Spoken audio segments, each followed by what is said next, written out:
Welcome to This Week from Blue Mountain Broadcasting. I'm so glad that you've tuned in for the show today. I'm your host, Lynelle Ellis, and today I'm going to be interviewing Matt Webster from Walla Walla University. He's working with the Communication and Languages Department, and he is our brand new Production and Facilities Coordinator. And it's just going to be really fun to chat with him about his role here at the university and how what he's doing actually interacts with Blue Mountain Television in some important ways. And then I'll have some station news to share with you, so be sure to stay tuned to the end of the program for that as well. Let's start now with our devotional thought. Peace. We sure could use some. I know all of our minds are on the invasion of Ukraine by Russia and the violence that we are witnessing both there and also in other places in the world.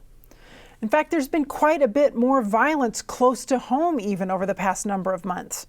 People are unsettled, they're angry, they're dissatisfied, and this has resulted in more protesting, more rioting, more unrest, even here in North America. So, how can we find peace right now? You know, our family has been reading through the Bible, and now we're in the book of Psalms, and we've been reading through these Psalms together at the breakfast table, and we just finished Psalm 119, a long psalm and a beautiful one. Yesterday, we read verse 165, along with a number of other verses, and here's what Psalm 119, 165 says. Abundant peace belongs to those who love your instruction. Nothing makes them stumble. Now that's a clue about how to find peace. Who does abundant peace belong to? It belongs to those who love God's instruction. In fact, the verse says, nothing makes them stumble. That's a powerful promise. Perhaps one of the big secrets to finding peace is spending time meditating on God's instructions, His Word.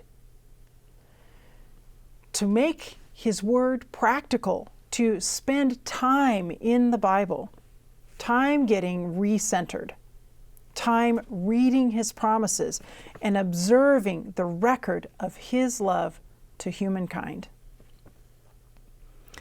There's another clue for finding peace, and this is found in Isaiah 32:17, which says, "The work of righteousness will be peace, and the effect of righteousness, quietness and assurance forever." So it sounds like righteousness has something to do with peace and quietness. Perhaps meditating on God's Word and then letting it soak into our souls, and that resulting in right living, is part of what leads to peace. If we are living honestly and with kindness and compassion in our hearts, it's a lot more likely that we will be at peace. And this righteousness that leads to peace is not something that we can just invent in ourselves. We can't just muster it up all on our own. We know that all good gifts come from God, and it is His Spirit working in our hearts that makes all the difference. It comes back to Jesus and trusting in Him. After all, shortly before His death, Jesus promised peace. He said, "Peace I leave with you. My peace I give to you. Not as the world gives do I give to you. Let not your heart be troubled, neither let it be afraid." And in Paul's letters, he reminds us of how central Jesus is to finding peace. For He Himself is our peace, who has made us both one and has broken down in His flesh the dividing wall of hostility. That's from Ephesians chapter 2, verse 13. That's another clue. Jesus Himself is our peace. He doesn't just give us peace, He is our peace. He's the one that has broken down the wall of hostility. Jesus brings people together. Jesus gives calm assurance to our hearts. He doesn't want our hearts to be troubled. He wants us to rest quietly in His goodness and grace. May we seek this special peace that only Christ can give. May we spend time in His Word, soaking it in. May we live righteous lives through His power. And may we experience true peace no matter what is happening around us. Stay tuned. I'll be right back.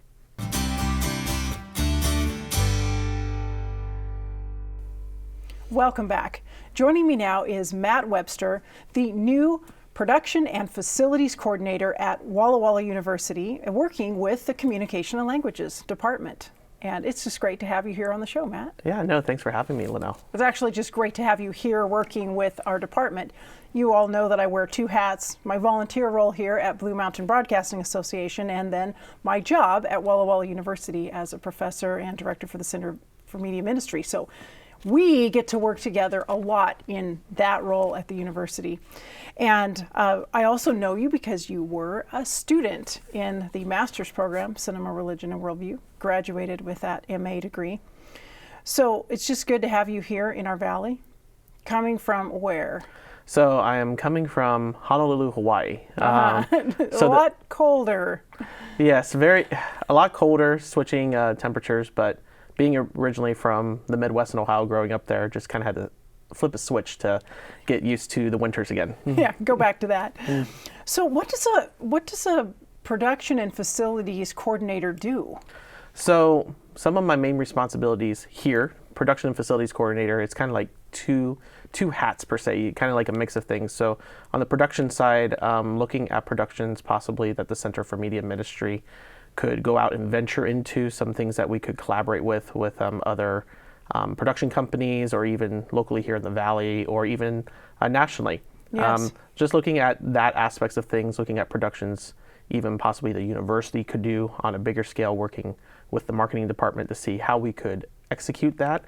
And then also looking at the productions that our students are doing in the Department of Communication and Languages here, seeing what they might need, helping them with logistics, with some producing of their projects, and just helping them understand what needs to go into certain things with certain responsibilities that need to be worked out. And then switching to facilities, facilities is like managing this studio, the James Hannum studio right here, making sure that it's being scheduled correctly, looking at our equipment that we have here in the studio, making sure it's operating so our students have the best equipment at their disposal, so that they can use it, go out there and create great things.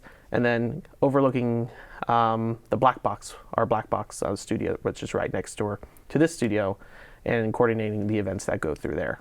Yeah, it's a big job, Matt. It's a big job with a lot of really creative and interesting aspects to it that suit you pretty well. I know with your background. I want to talk about your background with filmmaking a little bit. Should we go back and get all the way up to the most recent thing you've done, maybe? Sure. So I started filmmaking as kind of like an experiment in high school. Was in just an artistic class in high school, and started just messing around with a camera and an iMac that we had just sitting in there. And me and my friends were just creating these fun videos, and we kind of introduced into our high school, the idea of doing assignments as videos rather than your normal type paper, or just kind of a way of expressing differently, but also showing the learning concept of it. Yes. And then one of my teachers was like, you could do this for a living, right? And I was like, you can? And I was like, you have my attention. So I started exploring doing that as my major, went on to Southern Adventist University in the film program there in the School of Visual Art and Design. Went through that program and really honed in into what a filmmaker is and how filmmakers tell stories in the arts and the art of creating. So just a really great program there that you got to participate in. An amazing program there, amazing professors who've been in the industry and who've gone out, and it really gives you that foundation and everything you need, and also those connections to go, connections to go out. Yes. And really explore and get into the film world.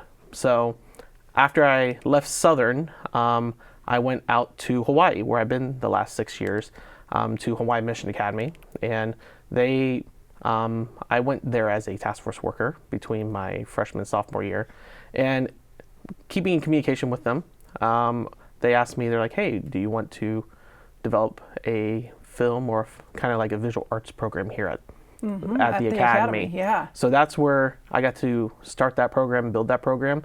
And it was also a great opportunity because it was something that I got to see that I wasn't really, per se, we didn't have a fine arts program in my high school. Yes. But that we could give that opportunity for high schoolers to start gaining that craft, and some of them going off to university, having some pre-knowledge that I didn't even have going into university in college, into a film program. And some of them are currently and about to finish their degrees right now. So that's pretty rewarding for you. It is rewarding. You've been teaching really for the past 5 years and doing some producing, some productions. Correct. Also enhancing your own education, I know, during that time. Yes. So continuing on, like while I was working at HMA, I also got into the master's program here, the Cinema Religion Worldview program.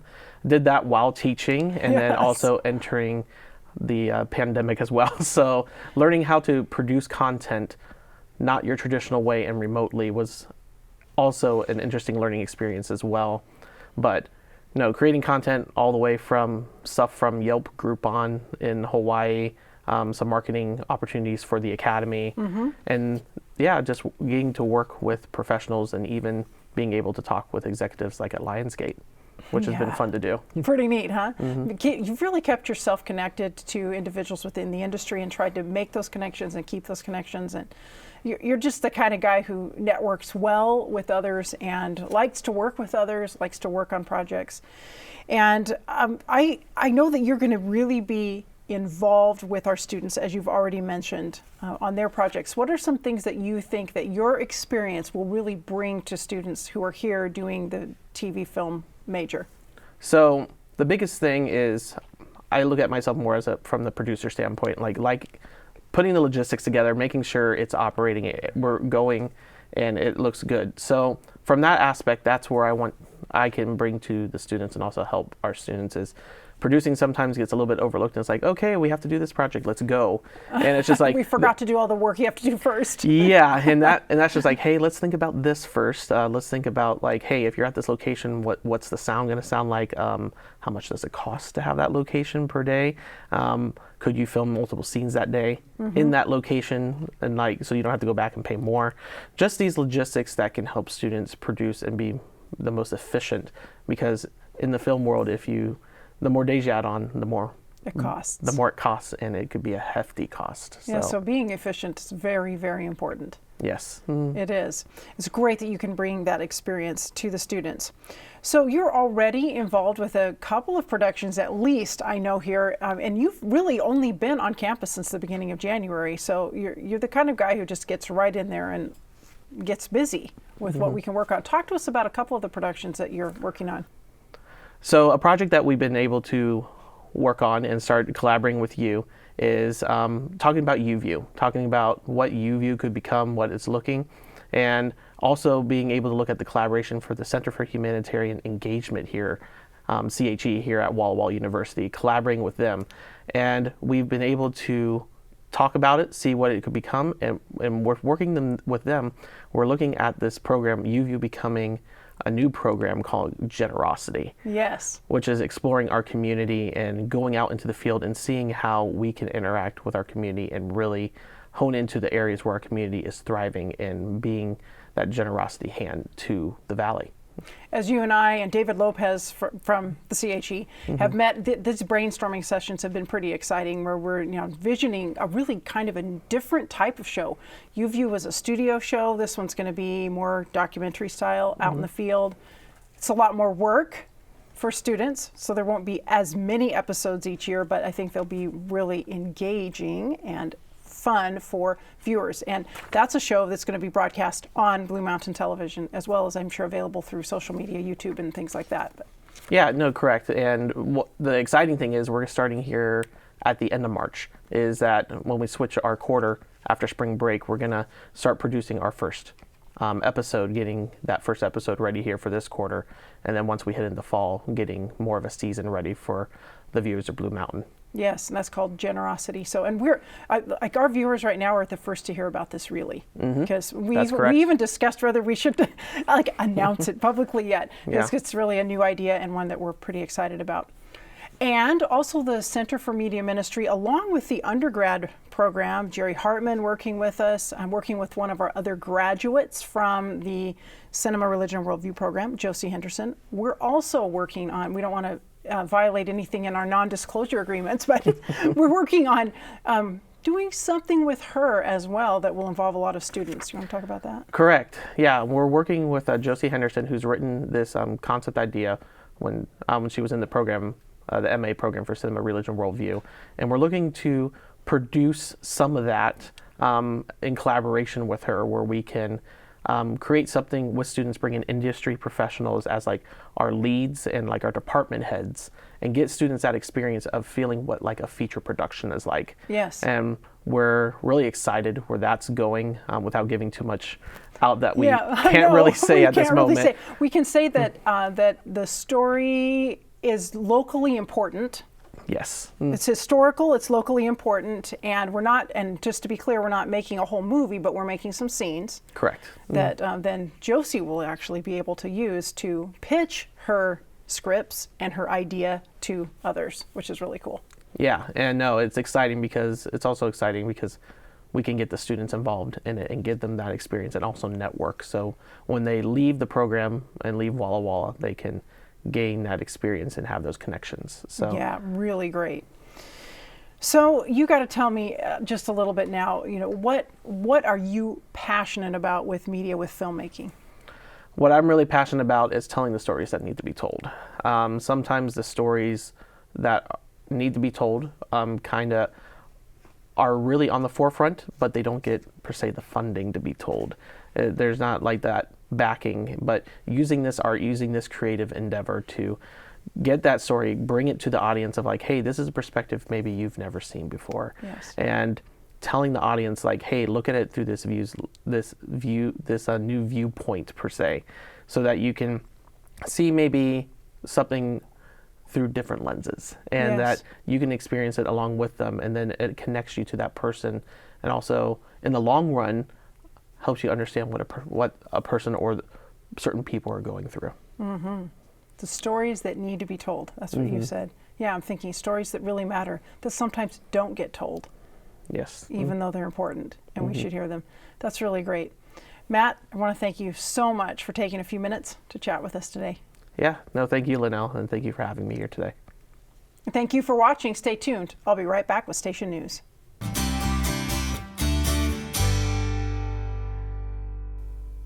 Welcome back. It's time now for Station News. We have a new program coming to the station, a new special, a music special. And I know many of you look forward to these on the station. This one was recorded at the Village Seventh-day Adventist Church just a little while back, and it is called A Moravian Love Feast.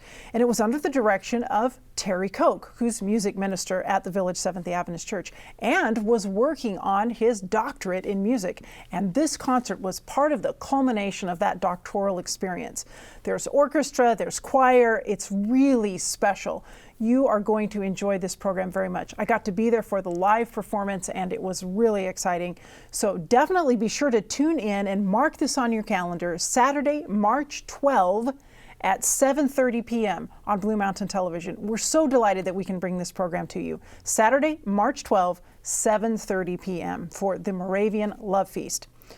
Okay, I also need to tell you some updates about the new facility. You know how we've been waiting to start our construction there and to actually finish applying for the construction permit? We've been waiting on one vital piece of information, and that was the analysis, the structural analysis of the trusses that are there in the roof for the structure of the building on Wallula. And this is the good news. We just got the results back. We don't need to make any modifications to the trusses to fit our needs with the lighting grids that we are hanging. We were concerned maybe they were going to be too heavy, but they're not. Those trusses that have been put into the building are sufficient.